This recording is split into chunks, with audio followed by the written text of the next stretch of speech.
The sign. You got to carefully follow my rhythm here.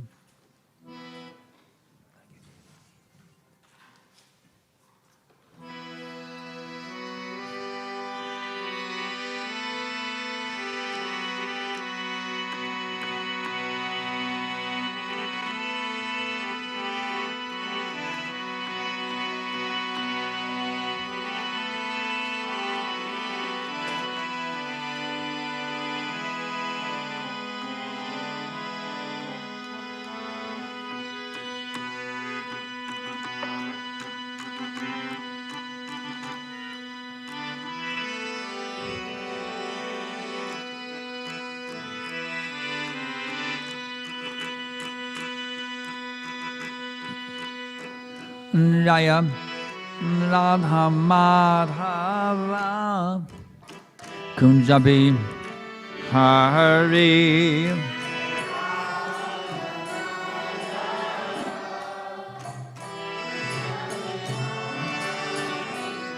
Jaya Radha Madhava Kunjabi Hare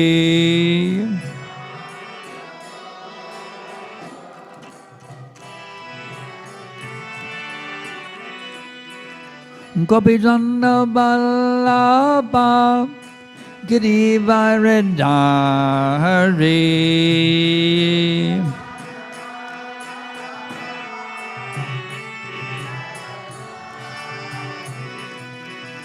Gopijana Ballabha Girivaradhari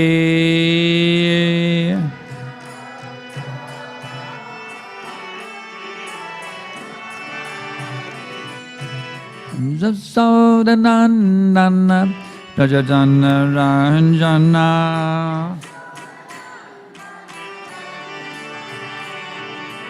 Jasodanandana Prajadana Ranjana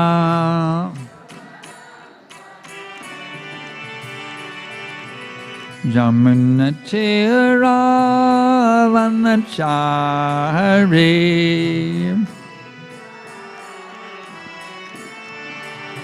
Jamunatira Vanachari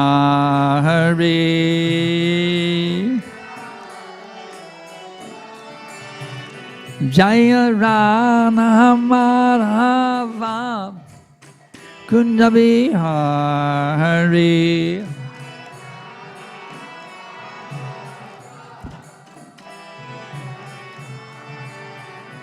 Jaya Radha Madhava Kunjabi Hare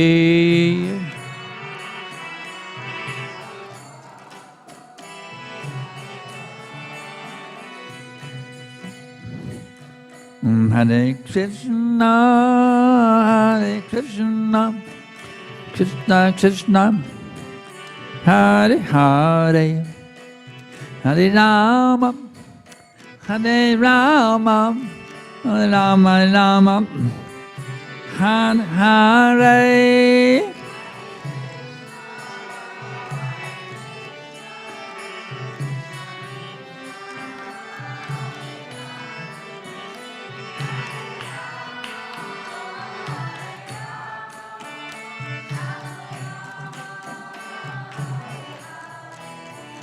Hare Krishna. Hare Krishna, Krishna Krishna, Hare Hare, Hare Rama, Hare Rama, Rama Rama, Hare Hare.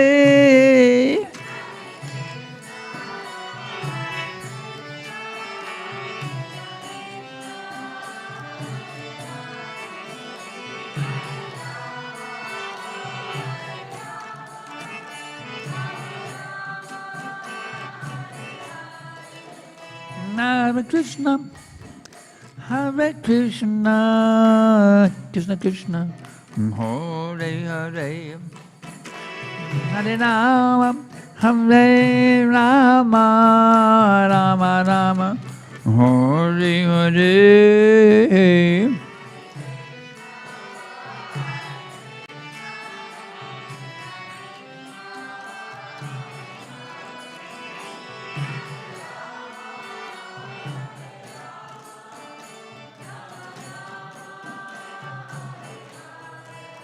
Hare Krishna, Hare Krishna, Krishna Krishna, Hare Hare, Hare Rama, Hare Rama, Rama Rama, Hare Hare.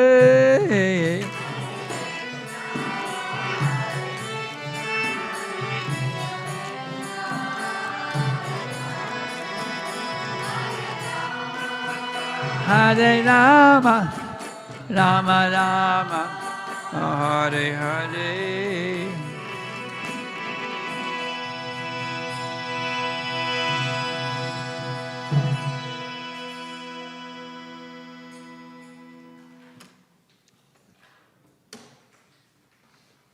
So I've been told there's not going to be another lecture today for the Appearance Day. Is that true?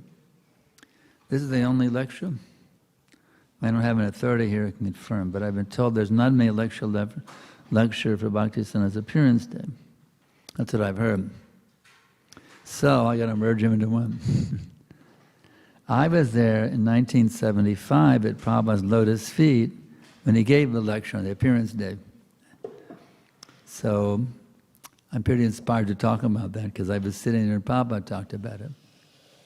So we'll do both things today. We'll give the Bhagavatam class and we'll merge it into Bhaktisiddhanta's Appearance Day lecture. Ki Jai. A little water. Oh, here we go. Good. All right. So we're on 10 to 23. All right.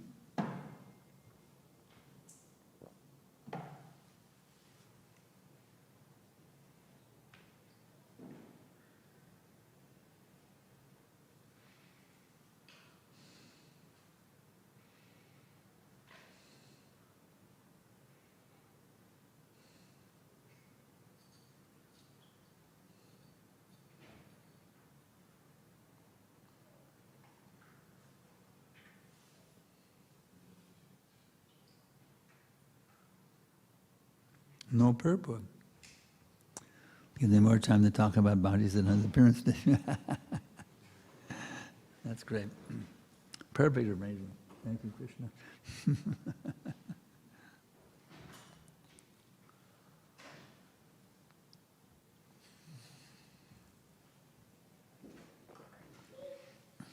Bhagavatam 10 to 23. Om Namo Bhagavate Vasudevaya.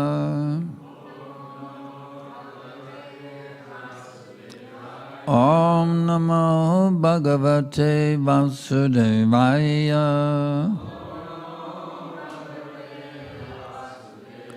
Om Namo Bhagavate Vasudevaya.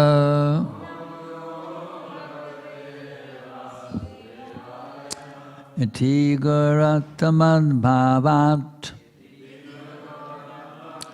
Sanavritta Svayam Prabhu Ate Prataksham Tats Janma Hare Vairannumanda Krit Iti Guratamad Bhavat Sanivritta Svayam Prabhu Ate Prataksham Satsjanma Hare Vairannubandha Krit Ate Karatamad Bhavat Sanivritta Svayam Prabhu Ate Prataksham Satsjanma Hare Vairannubandha Krit.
Ladies, Karatamad Sanivritta Svayam Prabhu Aste Pratiksham Stad Janma Hare Vairanu Krit Iti Karatamad Bhavat Tanivritta Svayam Prabhu Aste Pratiksham Stad Janma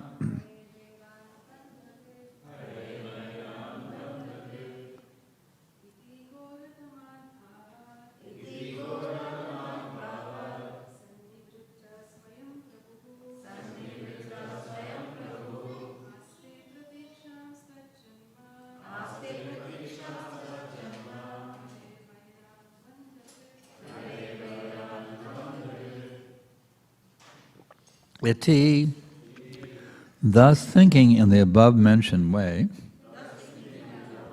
Garatadmat Bhavat, from the most ghastly contemplation of how to kill his sister.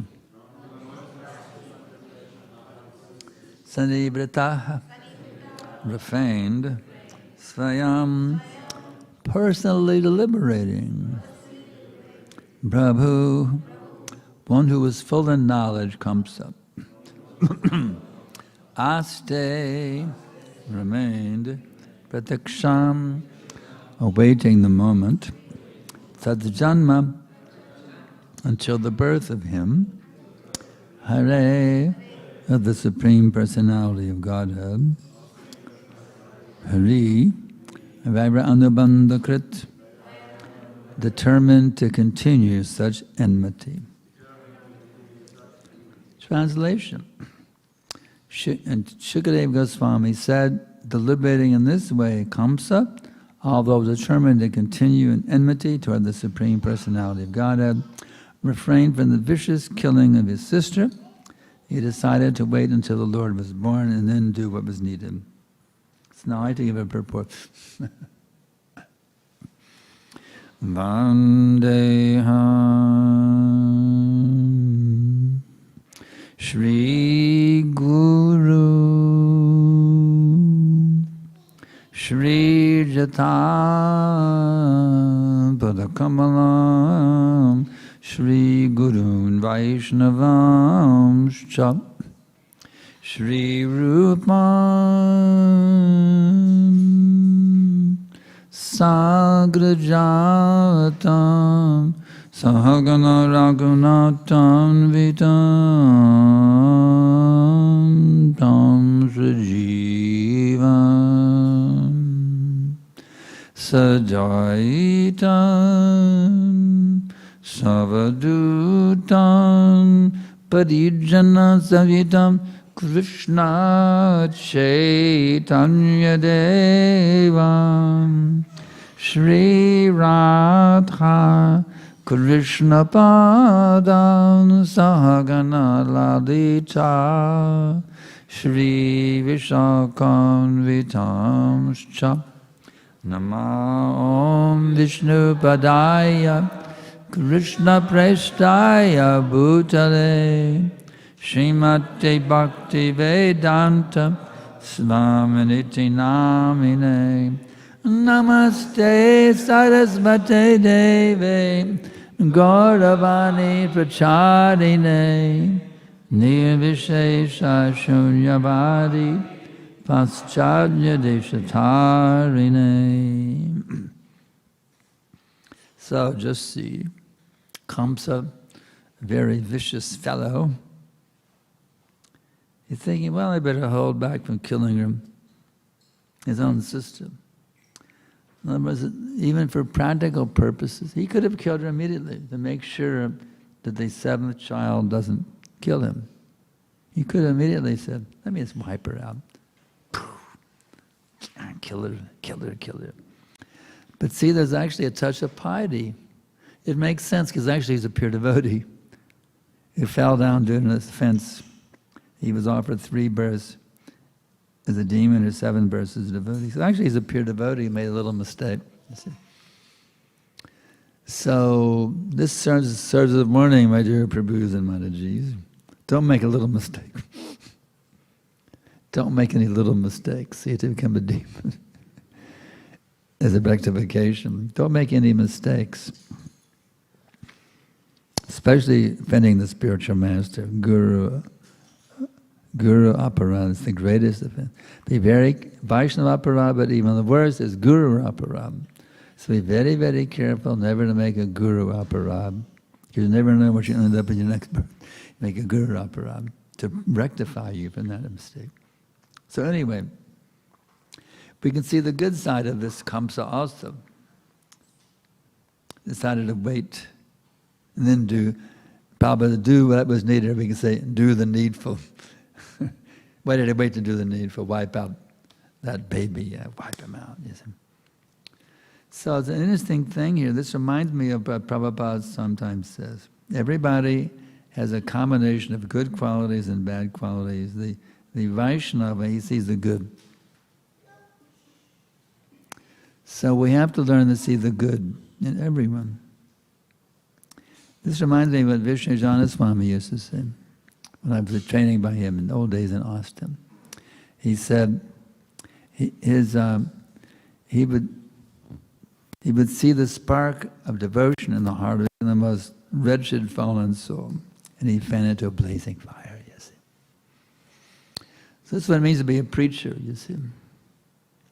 You have to see the good in that person. Even a Kamsa walking down the street in Melbourne, ready to kill, you see. Even a Kamsa walking down the street. What's the good in this? So we have to learn the art. Preaching means to learn the art of fanning that spark into a blazing fire, you see.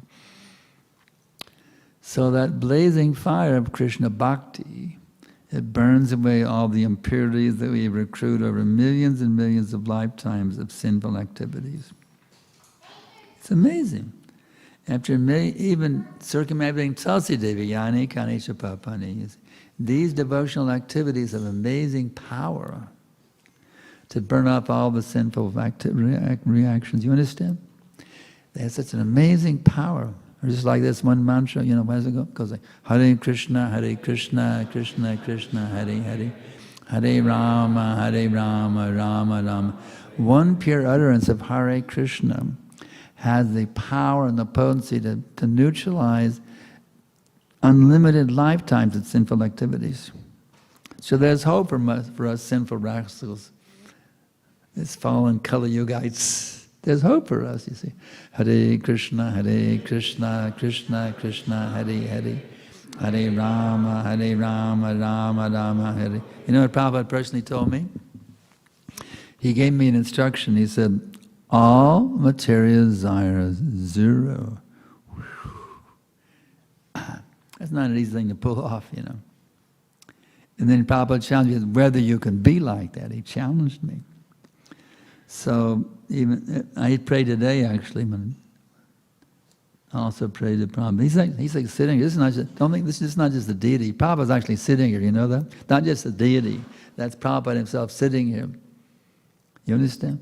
This is Srila Prabhupada himself has actually not left. He just appears to have left this world. He's actually sitting right here. So I talked with Prabhupada. I said, Prabhupada, you've ordered me all material 0.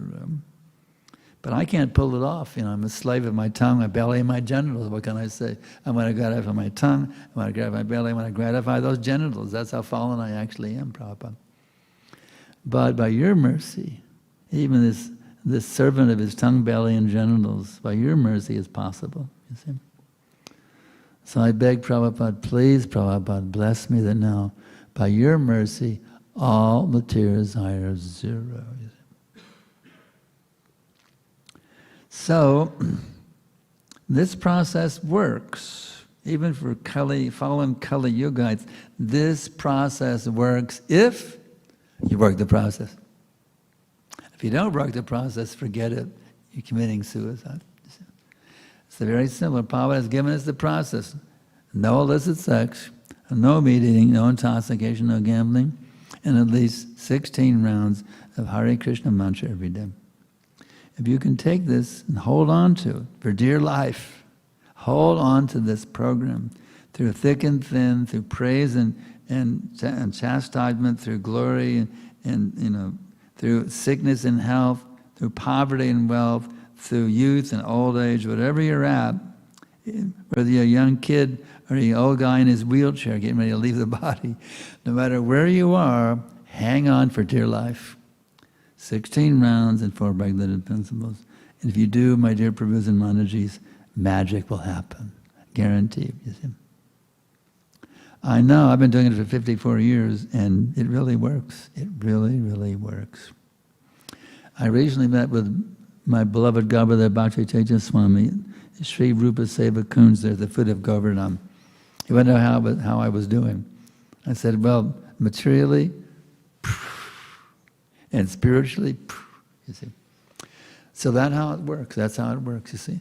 It's like materially, all right, there's an ups in the beginning, you go from the crawling on the floor, then you're walking, then you go to a tricycle, a bicycle, and then a motorcycle, then a car, It's the up. The beginning of material life is up. Then about the certain ages it's going, boom. So if you're young, you're on the upswing, you're all fired up, in your youth, Yeah. I'm graduating from college and get some money, yeah. Up, then boom, you see. So don't be caught up in the ups and downs of this material life. Be transcendental to them, you see, by awakening what is called Krishna consciousness. It's also known as Bhakti Rasa. Learn how to awaken your Krishna consciousness, Prabhus and Manajis. Learn how to awaken it. Otherwise, if you don't do that, well, what can I say? You're simply cheating yourself big time. You're ripping yourself off if you don't focus on Krishna consciousness. And getting back now to the auspicious day we're in right now, the appearance day of Bhaktisiddhanta Saraswati Thakura. I had the most unlimited good fortune. I was with Prabhupada on the day he was celebrating it in 1975 in Atlanta, Georgia. That was really special mercy. He'd be sitting at his lotus feet, hearing him talking about Bhaktisiddhanta Saraswati Thakura. Actually, this morning, a few of you came for darshan in my room, and I played the whole lecture for you all, the whole lecture he gave. But I'm not going to play it now because it's not enough time. And so I just gave you some high points of what Prabhupada was saying. The first thing he was saying, he said he appeared 101 years ago. That was in 1975. So if my math is correct, it was 152 years ago. Somebody, if any mathematicians should they correct me on my math, but in 1975 it was 101. So now it's 100. If my math is correct, it's 152. Anybody want to check on their iPhones or whatever? According to my calculation, it's now, how many years past 75? Well, it's 75. Was that 50 years, right? And then, so and it means in 2025 it was the 150 years. So 2026, it's 151. No, it's 152. Yeah. So 152 years ago, His Divine Grace Om Vishnu Pad Paramahamsa Parivajrakacharya Astitarisada Śrīmad Srila Bhaktisiddhanta Sarasvati Thakura appeared in this world. He's been called a ray of Vishnu, you see. And He was the son of Bhaktisiddhanta Bhaktivedanta Thakura. So just think about it, all you householders out there, working jobs, raising kids, think about this. Think about it for a minute. His father was an employee of the British government. Employee of the British government. He wasn't, he worked for the British government. He had a job working for the British government. So maybe you have a job working for the Australian government or some corporation, or your own business even. You say, well, what do they say about job? J-O-B, just over broke. Anyway, you may have a job. Well, how can I be a pure devotee? I have a job, but don't kid yourself. Pure devotion doesn't depend on being a sannyasi or vanaprastha. It doesn't. Pure devotional service simply depends on your attitude. It depends simply on your attitude. You don't have to become a brahmachari or a vanaprastha, whatever. Your attitude. Your attitude will make you or break you. So what is the proper attitude? An attitude of gratitude. You see. That, my dear Krishna, thank you for giving me this human form. You've given me a form which a tato brahmacharyasa is possible. So my dear Lord, please bless me that now I can see everything as your property and engage everything in your service. Doesn't matter, as Bhaktivedanta sang, Grihe tako vane tako sadahari boli tako. We're the householder living in a fancy apartment in Melbourne, or you're some renunciate sleeping under a different tree every night. Sadahari, loudly chant out, Hare Krishna, Krishna Krishna, Hare Hare, Hare Rama, Rama Rama, Hare Hare. So in this way, you see, you can actually give birth to somebody like Bhaktisiddhanta Sarasvati. But it means you don't have sex for fun. Now there's a new standard coming to ISKCON. It's called the strict standard and the not so strict standard. This is bogus. Jayadeva Swami and I share the same opinion about this. They call it the new standard of no illicit sex. The strict one and the not so strict standard is completely rubbish. Prabhupada didn't talk about two standards. He never talked about two standards. He said, here's the actual standard for Krishna conscious sex life. Number one, get the blessings of your spiritual master to try for a child. Krishna conscious child. First. Second one is, the woman is most likely to get pregnant 5 to 6 days after a menstrual cycle. So you can have sex life once a month, 4 to 6 days after a menstrual cycle, and after chanting 50, not 50 rounds of japa at least. You can go beyond that if you want. So that's the actual standard. So Bhaktivedanta wasn't such a high standard. You see, actually in Vedic culture, there was what's called Garbhanam Samskara. It was a whole samskara for producing an advanced spiritual child. So it's a very elaborate thing with all kinds of mantras. But Prabhupada had a very simple thing, 15 rounds of japa. And so, anyway, because Bhaktivedanta was such a pure, elevated personality, he could have a child like Bhaktisiddhanta Saraswati Thakura. So we challenge all our householders now, don't mess around and have recreational sex. Don't mess around. You can't say, I'm doing it for Krishna. Yad kadosha yadisnasa yadahasi dapasa yad. Krishna, whatever you do, whatever you eat, would offer it to me. You can't offer your recreational sex to Krishna. Well, I'm doing it for Krishna, having some fun on Saturday night for Krishna. You can't do that. That's bogus. So restrain your tongue, your belly, and your genitals. You see, your genitals are not for fun. They're for, Krishna says, I am that sex life. Kamosmi mariparshaba. I am that sex life is according to religious principles. So that's beautiful. That's beautiful. Use your genitals' pleasure for producing a Krishna conscious child that Bhaktivedanta Thakur did. So we have the great blessing of Bhaktivedanta Thakur giving us Bhaktisiddhanta Sarasvati Thakur. In Prabhupada in this lecture talking about his relationship with Bhaktisiddhanta. His friend, I was actually, how many of you been to Alta Dunga in Calcutta? Anybody been to Alta Dunga? There we go. Isn't it ecstatic? You go to the rooftop to see where they had their first meeting. Wow. It's really special. If you haven't been yet, Calcutta, go to Uttadanga, see where they had their first meeting. Wow, I mean, the Shakti is still there at that meeting. It's just, if you go there in the right mood, it's just like it was happening when you were there. Because this is transcendental stuff here. You can actually, in the right mood, you can actually happening right there, and you're experiencing it by your presence. So anyway, he didn't want to go. Probably didn't want to go. His friend dragged him. There's Abhay Baba was a very nice, saintly person. No, I don't want to go. I've heard all these sadhus. That was my experience also with Prabhupada.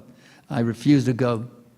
Prabhupada was speaking a few blocks away from me. I wouldn't go because I'd been ripped off of this Mayavadi, that Mayavadi, been ripped off of so many Mayavadis. I wouldn't go to hear Prabhupada. But too bad my friend didn't drag me. But I wouldn't go. I was offered a chance to go to Los Angeles to hear Prabhupada also. I wouldn't go. They should have dragged me. They should have put handcuffs on me and dragged me and threw me in the van. But they didn't do that. But Prabhupada dragged him. He practically dragged me to hear Bhaktisiddhanta Sarasvati Thakura. In the first meeting, you must spread this Krishna consciousness movement. What do you mean? I had a kid, I'm a manager in a chemical factory, give up everything to become a preacher? No. Prabhupada said, that was my mistake. He said, Prabhupada said, I was in Maya. I should have joined immediately, but I was in Maya. Prabhupada said he was in Maya. So anyway, finally Prabhupada took it up, you see. Finally he took it up. And Prabhupada told the story of how Lord Zetland, Marquis of Jutland, he was formerly the governor of Bengal. Actually, it's interesting. Prabhupada went to, he was a Scot, as they say. He was a Scot. And Prabhupada was attending Scottish Churches College in Calcutta. So because of it, he came to, gave a lecture to the college, and Prabhupada described him as a very nice gentleman. Even though he was a meat-eating person, Prabhupada can appreciate somebody who's even a meat-eater. Prabhupada, he's a very nice gentleman. Prabhupada could see a good quality, even a meat-eater. He was a very nice gentleman, Prabhupada said. And he gave Prabhupada, I was sitting there in the class and I heard him speaking. So anyway, that godbrother, Prabhupada, a godbrother on the order of Bhaktisiddhanta, tried to go to the West and preach. So he met Lord Zetland in the UK. And Lord Zetland, he was a British lord, a big position. But you're a British lord, you're big. Do you have British lords visit here to Australia sometimes? Or only the king and the queen come? You have British lords some come? No British lords come? Anyway. So, he's a British lord, but he knows in India, the Brahman is big. Indian Brahmins, they're the cream of the crop, so-called. So he was thinking, well, maybe he can make me a Brahmin. He said, Swamiji, can you make me a Brahmin? He says, no problem. If you follow these principles, no illicit sex, no meat eating, no intoxication and gambling. And you've all heard this story. Prabhupada said, Lord Zetland said, impossible. So Prabhupada told us that day in Atlanta, I was thinking that when I come to your country, you will tell me impossible. So Prabhupada was thinking, as soon as I tell them no illicit sex, no beating, no intoxication, they please tell me, they'll tell me, please go home. So when I was sitting there, and then Prabhupada said, let me try. So when I heard Prabhupada say that, I knew that because Prabhupada tried to do the impossible thing, that's how we were saved.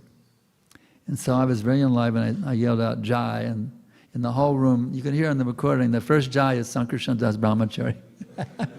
And all the devotees, this is a good place for Jai, and they joined me in the Jai. We had a big eruption of Jai when Prabhupada said, let me try. It even rhymes. Let me try and Jai, they rhyme. So anyway, that was my experience with Prabhupada that day. Appreciating how he was dedicated to serving the order of his spiritual master, you see. That's really the key. Because there's so many, as I'm explaining a few minutes ago, there's so many ups and downs, you know. Honor and dishonor, so many things we do. Facility, lack of facility, being encouraged, being discouraged, being empowered, being sabotaged. There's so many things we go through, the ups and downs, and the not so merry-go-round of material life. Up and down, around and around. So the not so merry-go-round of material life, is it? But if we stick to this process, my spiritual master ordered me to do this, and the magic happens. I know I got an order from Prabhupada when I first joined, in a letter from London. Wow. I expressed my desire to spread this movement, and Prabhupada liked that.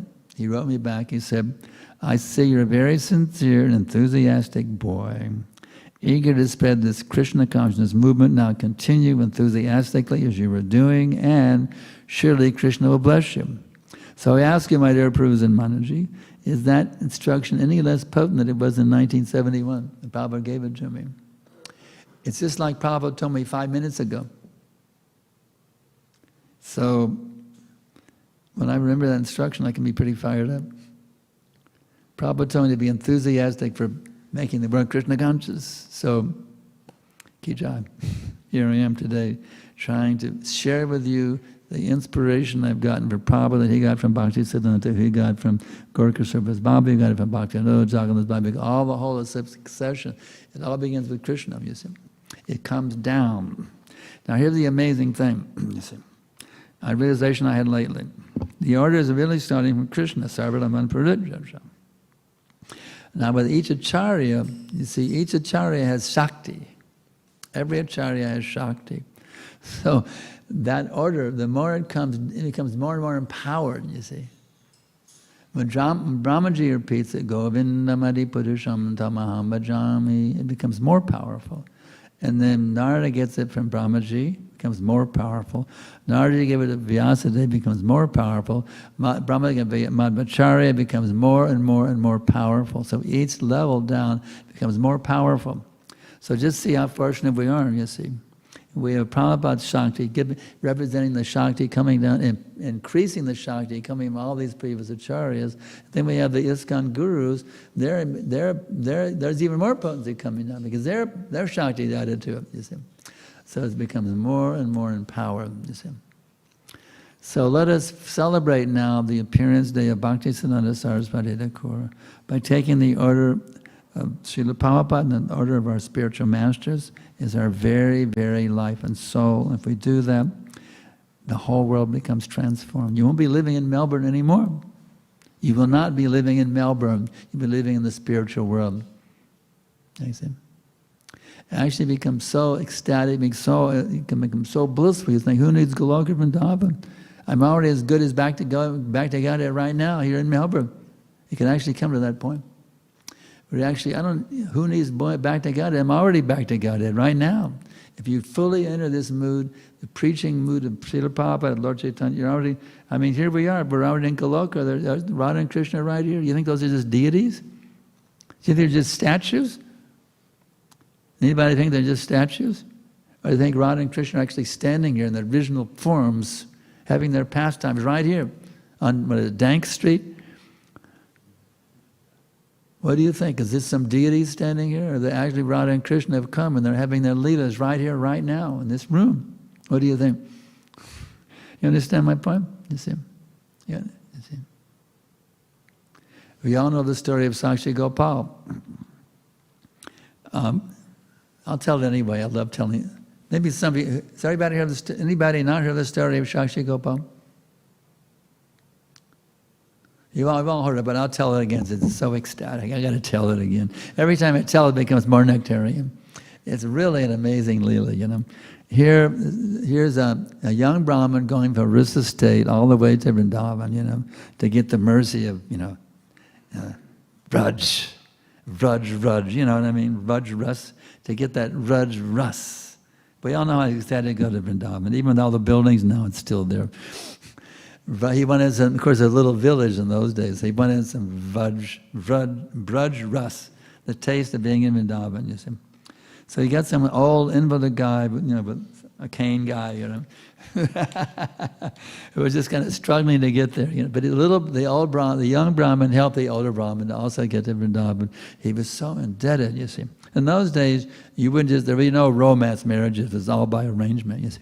Not that I fell in love with some girl and we go off and have a little thing and get married, no. It was all arranged marriages, and only arranged marriages. So anyway, they went there, and the elder Brahmin was so indebted. So, my dear young Brahmana, I now give you my daughter. And he had a very beautiful young girl. I'll give you my daughter in marriage. And in front of the deities, he's making the promise. The young Brahmin said, no, don't say this. We're in front of the deities. You have to keep your word. Don't say this. Your family will object. I'm just impoverished. You're a wealthy family. I'm a poverty guy. They're going to completely say, no, don't you dare say this. But the elder Brahmin said, no, I make this promise in front of the deities. In front of Lord Gopal, I make this promise. I will give you my daughter in marriage. I promise it in front of the deities. Woo! So sure enough, they got back to the village, and the elder brothers, it's funny, Prabhupada told it one time to us hippies. Prabhupada told it in this way. He complained that this young Brahmin gave my father some LSD. Prabhupada spiced it up for the hippies. You gave my father some LSD, and he promised. Prabhupada threw a little humor, Prabhupada knew how to add a little touch of humor than liven the hippies. You gave my father some LSD and got this promise out of him. So anyway, sure enough, you cannot marry this girl. But the young Brahmin, he said, but my dear villagers, my dear brother of this beautiful girl, if I can bring the deity as a witness, will you accept it? They said, all right, because a big heavy deity in it. The elder brother is just a stone statue. He didn't realize it was a living person. He thought it was just a stone statue. Yes, all right. So the young Brahmin, he goes back to Vrindavan. He says, my dear Gopal, this promise is made. You remember the elder Brahmin promised me in your presence to marry your daughter. But now the villagers, especially the older brother, is objecting. So can you please come as a witness? And then the deity actually, can you make so exalted the deity talks to you? Just imagine you could go to the deities here and they actually talk with you, have a conversation. Just imagine they can actually talk to you. That's a high-level Brahmin. He's a great Vaishnava. The deity actually talked to him. He said, I'm a stone statue. I cannot move. And the Brahmin was very intelligent. He defeated Krishna by logic. He said, my dear Gopal, if you can talk with me, you can walk with me.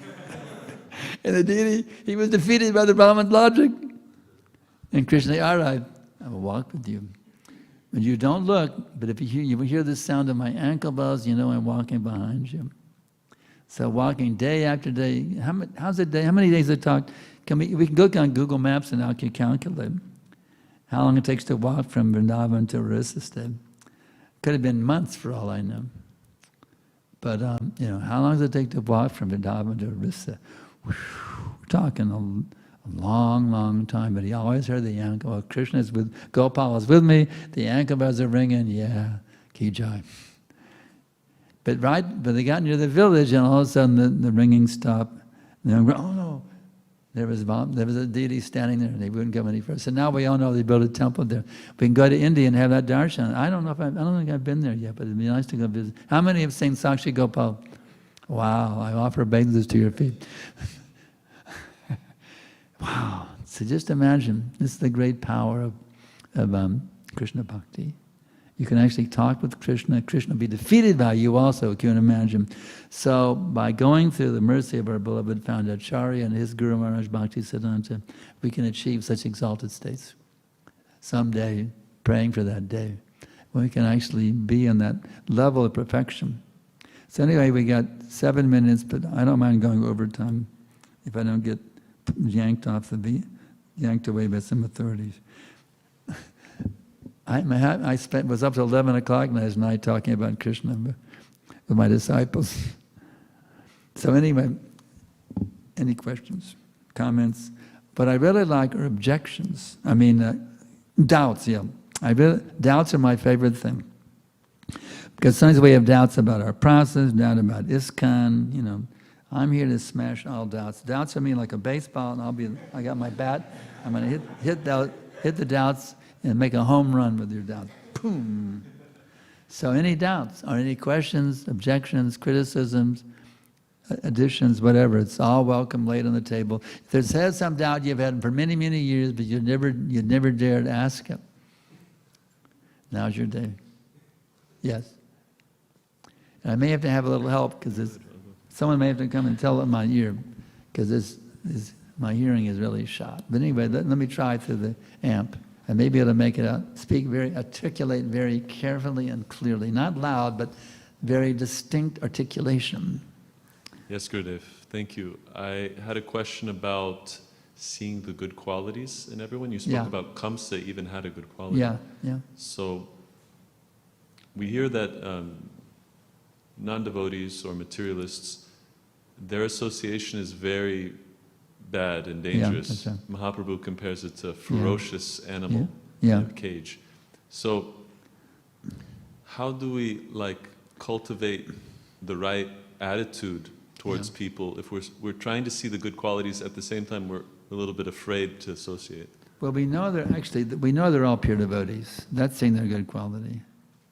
We know everyone is fallen down from this. They're actually pure devotees of Krishna. So that we're knowing it automatically is a good quality philosophy. In terms of dealing with them, like, for example, a blasphemer, the worst case of a non-devotee is a blasphemer. Prabhupada gives 3 things. You read in, I think, in Nectar Devotion. Now, first thing is defeat them. You have to smash their argument to smithereens by, if that doesn't work, give up your life. Then you're blasphemy. Commit suicide. If you can't, that doesn't work, then leave the place. But I'll give you an example of how I dealt with a non-devotee one time. It's in my memoir. The Divine Love Memoir is available on Amazon, the Divine Love Memoir. How I dealt with a blasphemous, smart aleck guy in Gainesville. Here I am in the street giving out simply one-offs and temple invitations for our program. Blissful, nice day, simply one-offs and temple invitations. So this smart aleck hippie, he said, well, I'm going to really get this Hare Krishna. Yeah. He went up and ka-wham, he hit all the simply one-offs into the street. So, you know what they say? Chanada peace and Chena. So I'm very tolerant. Did I do that? Hell no. I'm a very soft-hearted, tolerant sort of guy. But I came so heavy as this, I would kill him. I don't want to say it too loud. Let me make them like. I said, you better get up and pick up all those sweets right now! Like that. And the guy, he flipped. He became a devotee. He ran out on the streets. In the street, he started picking up all the sweets, and I helped him. We got all the sweets picked up before the light turned green. The cars didn't run over him. So sometimes we have to chastise the hell out of them. If they're really blasphemous, that's one thing we can do with non-devotees. Prabhupada chastised so many people. You can read in the Veda base, you know. You can. So we have to learn. Sometimes we have to chastise them if they become blasphemous. So there's different ways depending on the situation. I mean, what I do is I like to say Hare Krishna. Like today, we said Hare Krishna to some guy, and he said Hare Krishna back. You never know what's going to happen. Some guy on the bike, he said Hare Krishna. He said Hare. Who was with me at the time? He said Hare Krishna back to me. Some non-devotee coming on his bicycle down the street. Hare Krishna. He repeated Hare Krishna. You never know. On the plane, when I get off the plane, the stewardess is standing there, and I say Hare Krishna. One time a stewardess said Hare Krishna back. So we're a revolution. We're trying to push forward a global spiritual. Each and every one of us should be in the mood of trying to spark up a global spiritual revolution. So just try wherever you can. Hare Krishna. You never know. Or the books. Our book distributors know this art of turning a non-devotee into a devotee immediately by being very aggressive to push forward Krishna Bhakti with a book, or the Hare Krishna mantra, whatever. You see.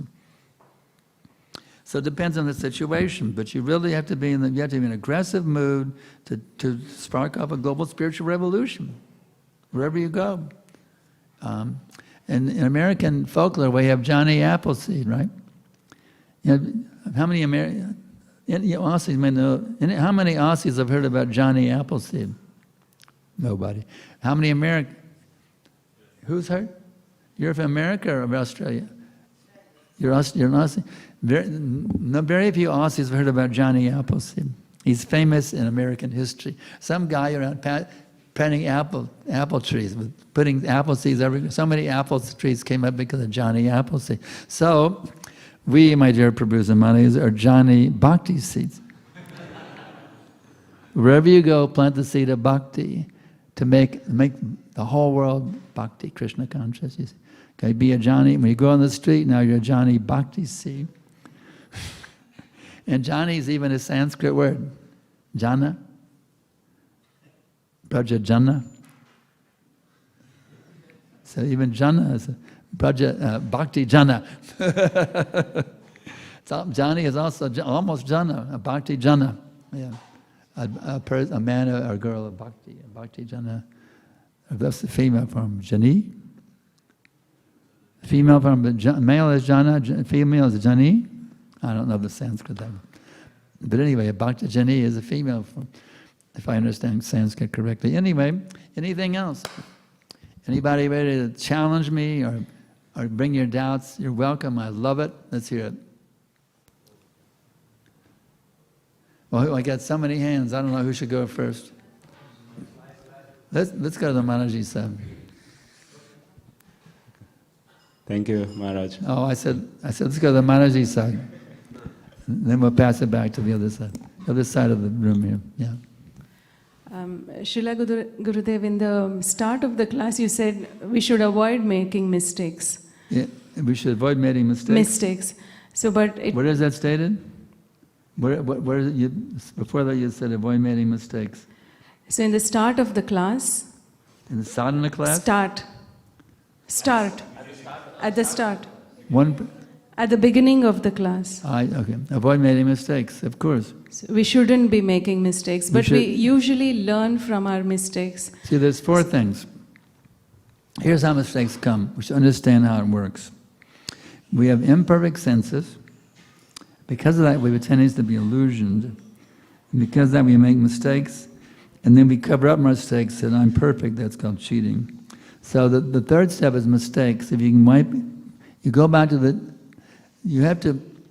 way to avoid mistakes is called shastra chaksus. Because mistakes come from imperfect senses and illusion. That's where they're rooted in. Mistakes is the third thing. Go back to the root of mistakes, which is imperfect senses. So you have to see everything through the eyes of Scripture. If you do that, the mistakes go away automatically. Don't see through your own rascal vision. See through the eyes of the Scripture. What do I know? My vision has got me here birth after birth after birth. My vision is rascal vision. See through the eyes of Scripture, not through your own eyes, and then your mistakes will automatically go away. Does that help a little bit? Yes. Yeah, next.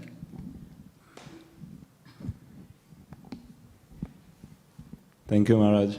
My question is regarding one of the 7 purposes of ISKCON. 7 what? The 7 purposes of ISKCON. Process or purposes? Yeah. Okay. So the first one, it says it's to achieve real unity and peace in the world. It's can you say it more articulate a little carefully? Yeah. It's to achieve real unity and peace in the world. Of course. But we see there's so many divisions and within ISKCON. There's so many divisions within ISKCON as well. You know, so many arguments. Yes. So how can we bring peace if ISKCON is not having so much conflict? Yeah. That's a really good question. I appreciate it.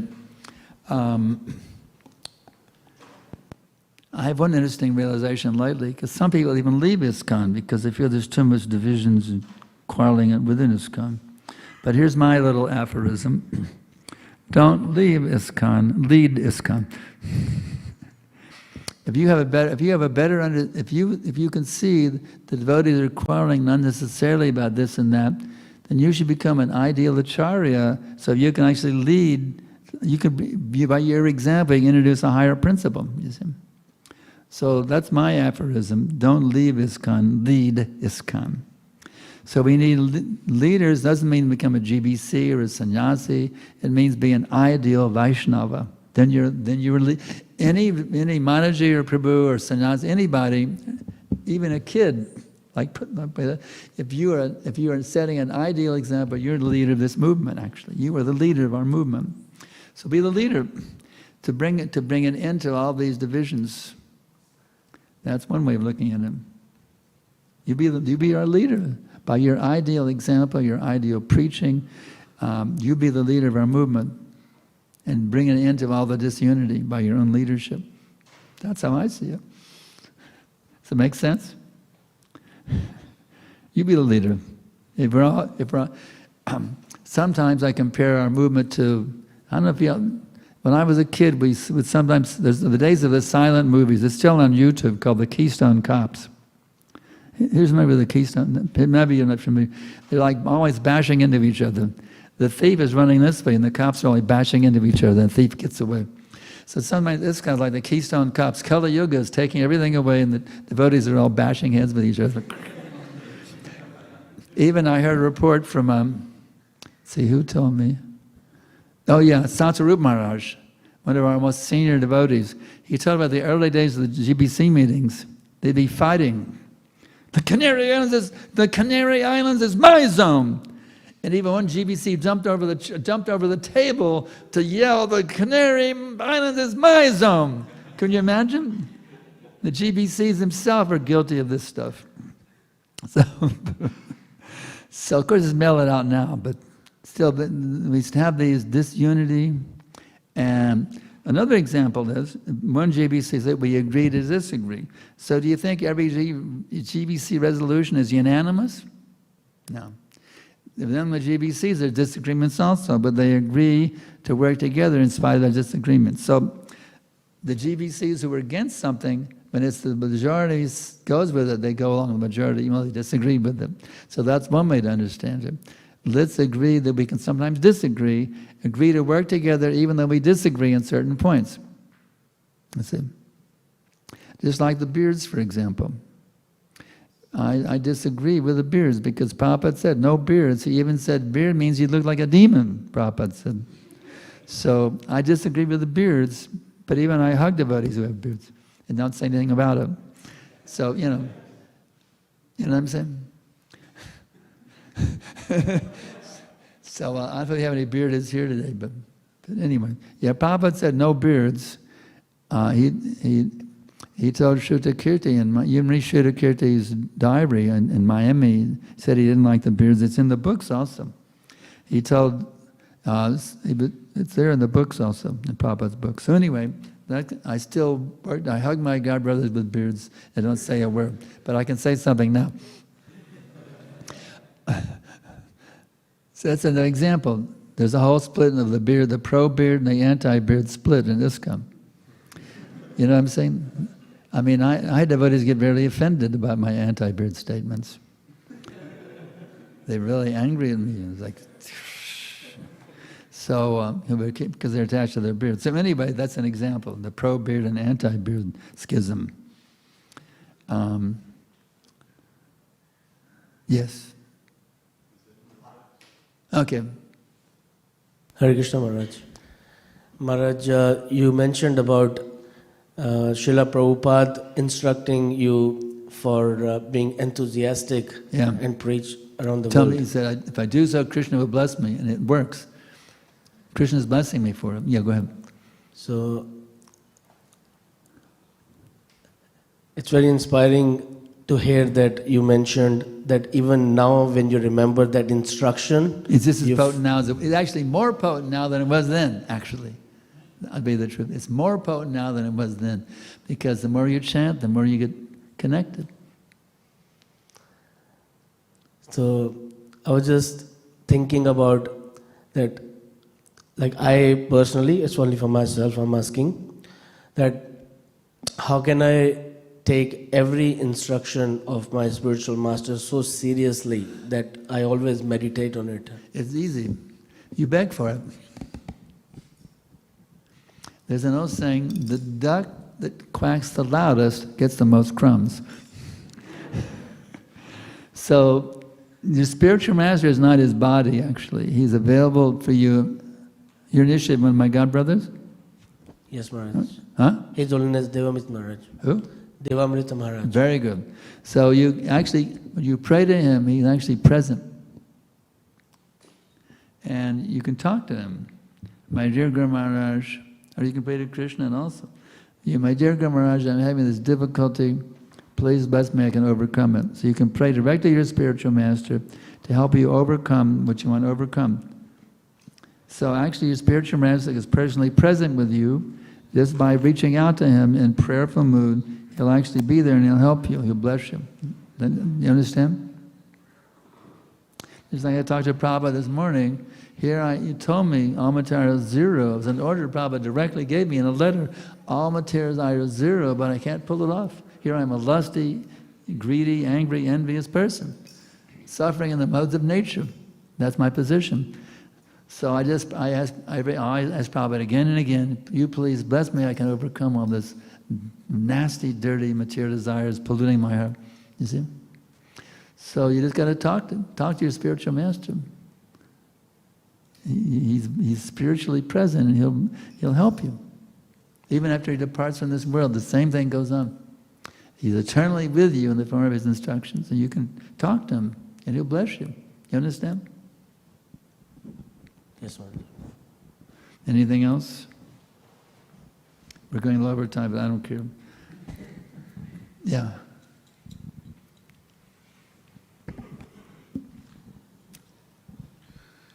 Srila Gurudev, about the previous Acharya's mood. The Sri-Acharya's what? Mood? The mood of the previous Acharyas. Mood? Okay. You mentioned that they all having some unique They have their own Shakti. And it comes down, it becomes more and more magnified. Yeah. Is it possible to access that Shakti any way? Because absolutely. You can also carry that Shakti and magnify it by being surrendered to the order of your spiritual master. You can inherit that Shakti and you can magnify it yourself by your own enthusiasm. You understand? You can inherit that Shakti by holding the order of your spiritual master as your life and soul. I'm ordering you to follow Prabhupada's instructions. So by taking Prabhupada's instructions on my order as your spiritual master, by taking Prabhupada's instructions as your very life and soul, the potency, you can magnify the potency even more in your own preaching. You want to hear how powerful the potency can actually become? This is really amazing. Get ready for an amazing verse from Prabhupada's books. This is how powerful the potency can actually become. It's amazing. The hippies would say it's mind-blowing. It's actually mind-blowing or astonishing in a more scholarly word. Absolutely, inconceivably astonishing. Get a load of this verse. Prabhupada quotes it in his purport. He quotes from the Itihasa Samuchaya, or Narada Muni is instructing Pundarik. If I get the Sanskrit correct. Janmantara sahasreshu yasasad bradayidashi dasaham vadasevasa sarvaloka samudare. After thousands and thousands of births, one realizes the eternal servant of Krishna, he can deliver all the worlds. And Prabhupada also translated in his early writings in Vrindavan, he can deliver all the living entities in the material world back to Godhead. So you see the potency of even one person realizing the eternal servant of Krishna. That one devotee can deliver every single living entity in the whole material existence back to Godhead. So just see the potency you can get. The you personally can deliver. The potency is there, according to this verse in the Itihas, the potency is there that you can deliver every single living entity in the whole material world back to Godhead. If you fully realize you're Krishna's eternal servant, not 99.999%. But 100%, if you fully realize you can have the power to deliver every single living entity, it's called God Guru. You can have the power to deliver every single living entity in the whole material world back to God, according to what's in Prabhupada's books. There's a lot of stuff in those books. If you read them, you'll get all kinds of empowerment and realizations. But we don't read the books, that's the problem. But I guarantee you, if you take this reading very seriously, you get incredible realizations and empowerment from Prabhupada. You just got to read the books. All you got to do, open it up. They say, but I don't have time to read. Oh, wait a minute. How long does it take you to brush your teeth? Do you tell me you don't have time to brush your teeth? Anybody, I don't have time to brush my teeth. Now, everybody has time to brush their teeth, although it gets too dirty. But if you would spend that much time even reading one page of Prabhupada's books every day, pick out your favorite book, get a bookmarker, read one page every day, and do it every day without fail, you'll be amazed what will happen to your whole vision of reality.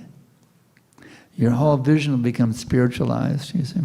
Your whole vision becomes spiritualized. Be seeing through the eyes of the scripture, not your rascal material eyes, you see. So it's there, you just got to take advantage of these books. They're not just for distribution. Take advantage of these books, take them as your very life and soul.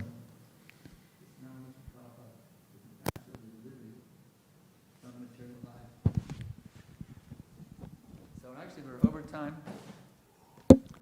Maybe we should call it quits, but I'm not fussy about it. There's a fast day anyway, right?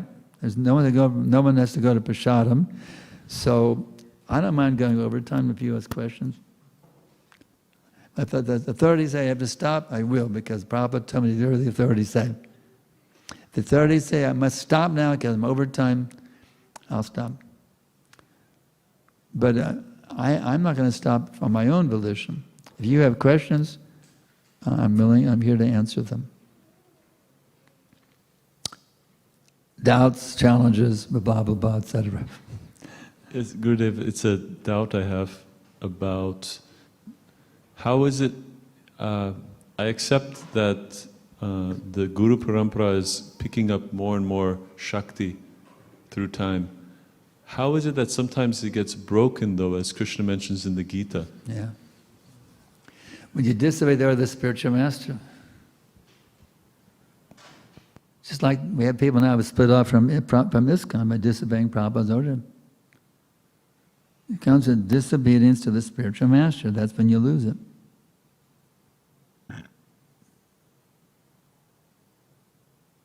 Hold on to that order of your life, or your very life and soul. You disobey the order of the spiritual master, then you're cutting yourself off from the parampara. The Shakti is not there anymore. Even though materially you may appear to be very successful, the spiritual potency will not be there.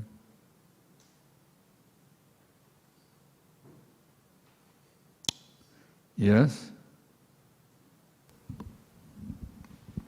Srila Gurudev, in this translation it is mentioned that Kans has, he refrained from killing, the vicious killing of his sister. So some compassion came, or some piety, as you said, from a his little touch of compassion was there. Yeah, but and then he killed like small babies. Yeah. That requires like. So he's 99.99% a demon, no? 0.001% pious. It was a little slight tinge of piety was there, but mostly a demon. That's why Krishna wiped him out.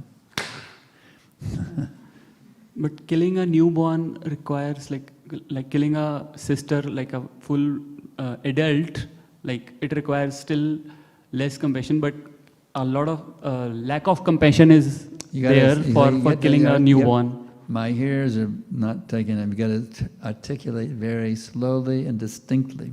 Okay, so I was saying like killing a newborn, you need to be very less compassionate as compared, very less compassion for killing a newborn as compared to killing an adult. You have to be very what? As compared to killing an adult, his sister. What's he saying?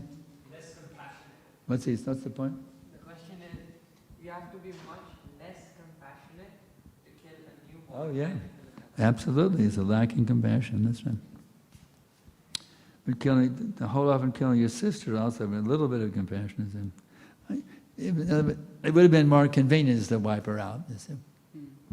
Kill a sister on this. They're much easier, more convenient. Having to wait for kids to be born, that's an inconvenient thing.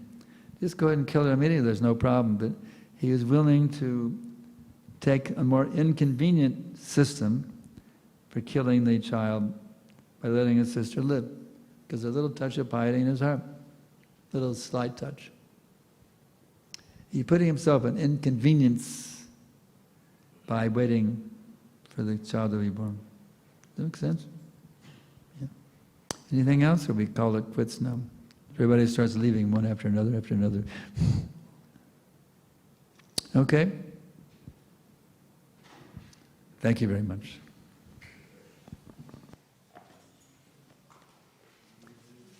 Who wants the garland today? Who wants the garland? First come, first serve. There we go. Hare Krishna.